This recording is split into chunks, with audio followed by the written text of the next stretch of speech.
Hello and welcome to the show. I am Joe Tophat. There's sure been a lot of Christmas movies made over the years. Some of my personal favorites are White Christmas, On a Safe Christmas, the 1951 A Christmas Carol, Home Alone 1 and 2, It's a Wonderful Life, The Santa Claus, and of course, Arthur Christmas. This movie isn't even that old, and already many people consider it among the best Christmas movies ever made. Why is that? To answer this question, we need to go over the plot. So, let's begin.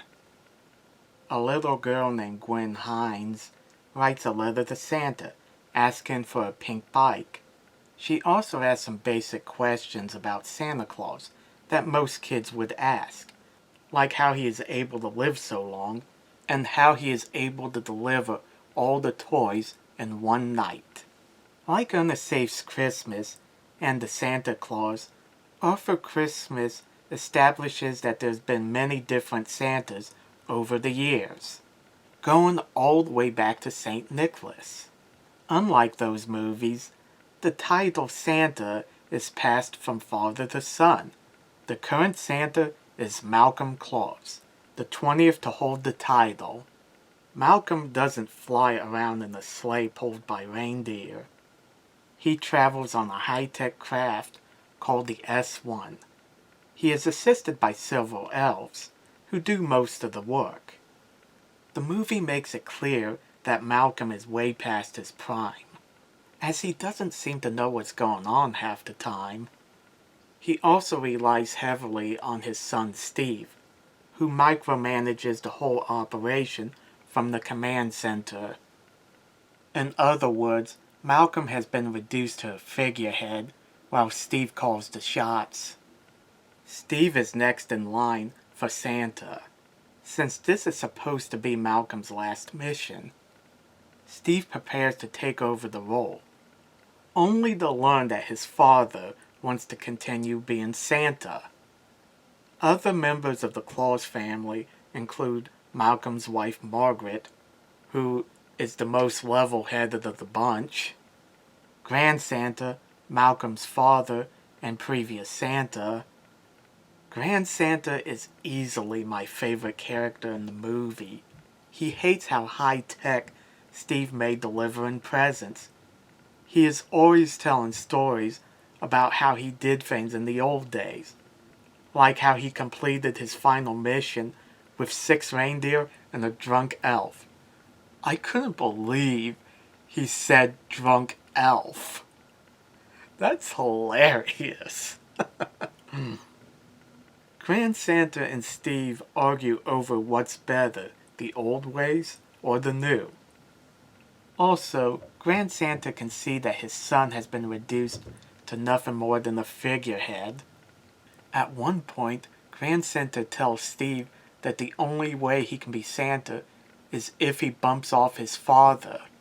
You gotta love Grand Santa for telling it like it is. Then there's Arthur. He is Malcolm's younger son. Arthur is pretty much the exact opposite of Steve.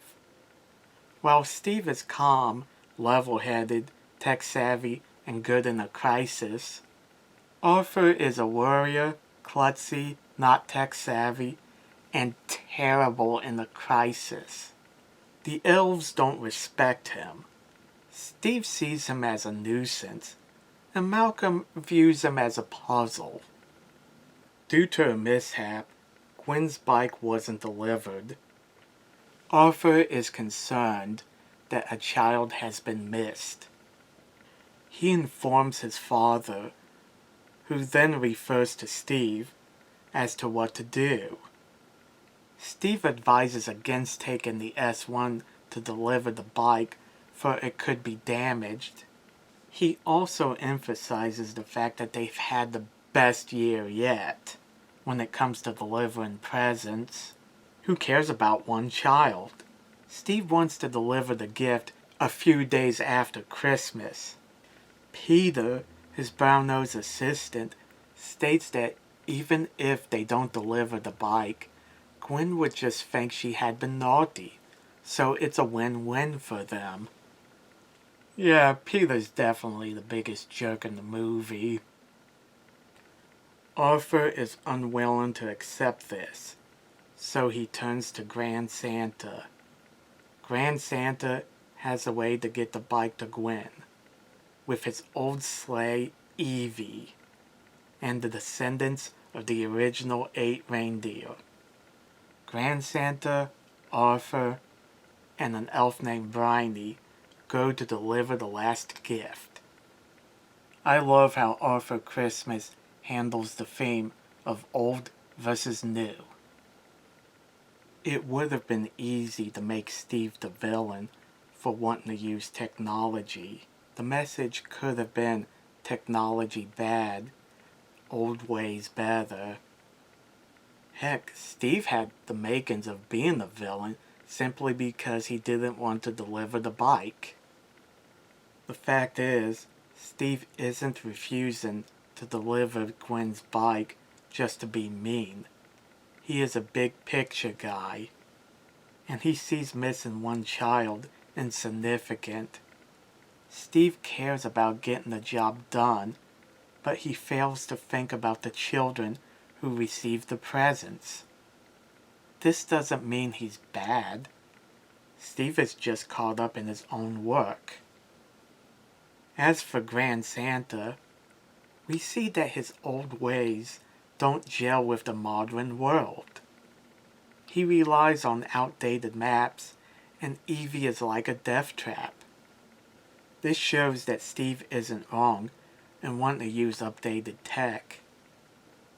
The one thing Steve and Grand Santa have in common is that neither one of them really cares about Gwen. Grand Santa was only helping Arthur just so he could have his picture taken delivering the gift Steve missed. This was just to prove that his old ways are better. After his camera got damaged, Grand Santa refused to get out of the sleigh to deliver the bike. It would have been easy to make Grand Santa entirely selfless. And to be fair, at one point he did stated he cared about every child who got a present. But the fact is, his reasons for helping are selfish. Arthur doesn't care how the bike gets delivered. As he pointed out, Gwen wasn't going to see the sleigh and the 8 reindeer. She also wouldn't have seen the S1. The only thing that matters to Arthur is that Gwen gets her bike. This is what makes the movie so good. Arthur is klutzy, a worrier, and isn't very bright, but he cares deeply about the children. He was put in the mailroom because he was too dangerous to be anywhere else. This allowed him to read the letters Santa receives. It's also his responsibility to answer them. Compared to Malcolm, Steve, or the elves, Arthur's job is minor. Yet this job allowed him to develop a connection to the kids who received the toys. This is why he cares so deeply about Gwen. Steve sees Gwen as a number, while Arthur sees her as a kid. What about Malcolm? Does he care about Gwen? I think he does. The problem is, he has come to rely on Steve for everything. When Steve told him there's no way to deliver Gwen's bike, Malcolm just accepted it. Even the elves don't know who's in charge, Malcolm or Steve. Like Arthur, Malcolm doesn't seem to be concerned about Steve and Grand Santa's argument.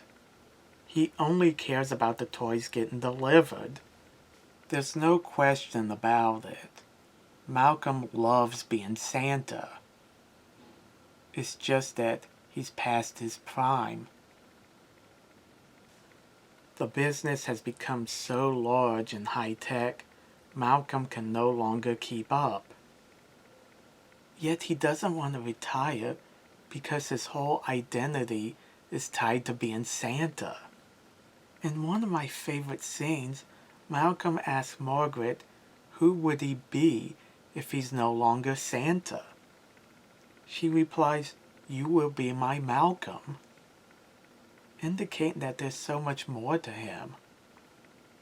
Malcolm's sons have a different view of him. Arthur worships his father, who he considers the greatest man who ever lived. It's because of this that Arthur is trying so hard to deliver Gwen's bike. Steve, on the other hand, is able to see that their father is a tired old man. Their perspective makes sense based on their jobs. Arthur never interacts with his father when answering his mail, while Steve basically gives Malcolm orders.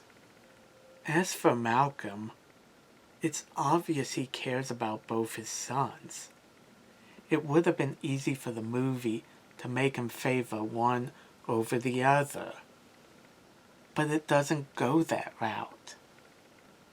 Malcolm knows how valuable Steve is to the mission. He is also aware how klutzy Arthur is, and he doesn't really understand him at first.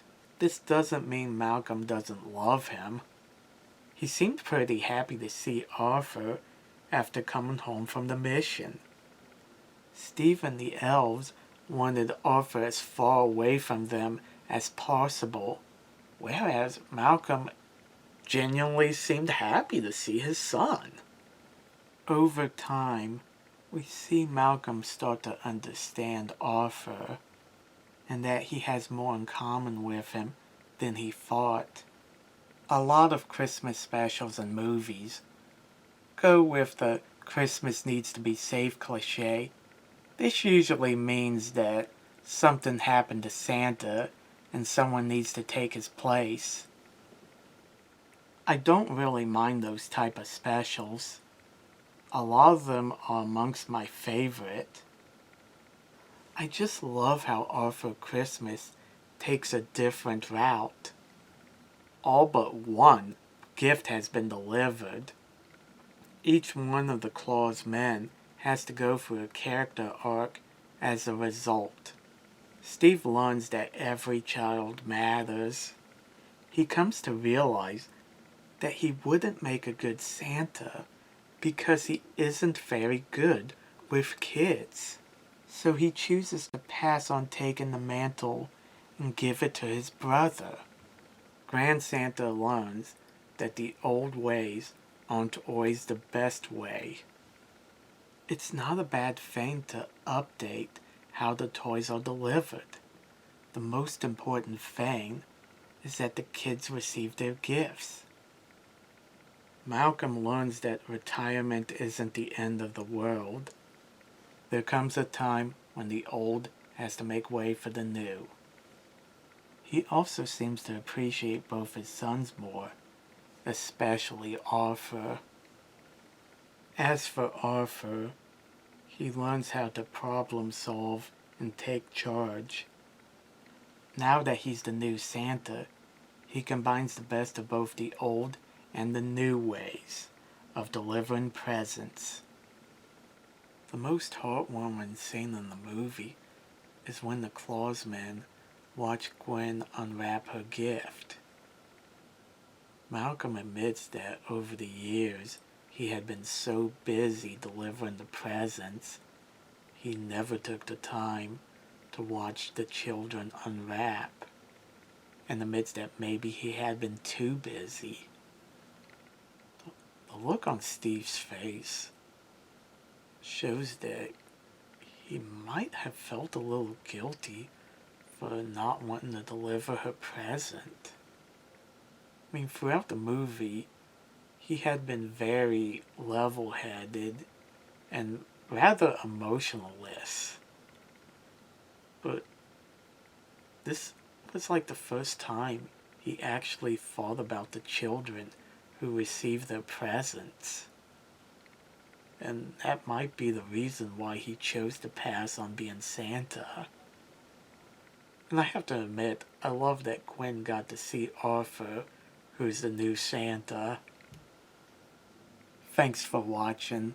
Let me know in the comment section what you guys think. And don't forget to like and subscribe. Merry Christmas and have a Happy New Year, and see you later.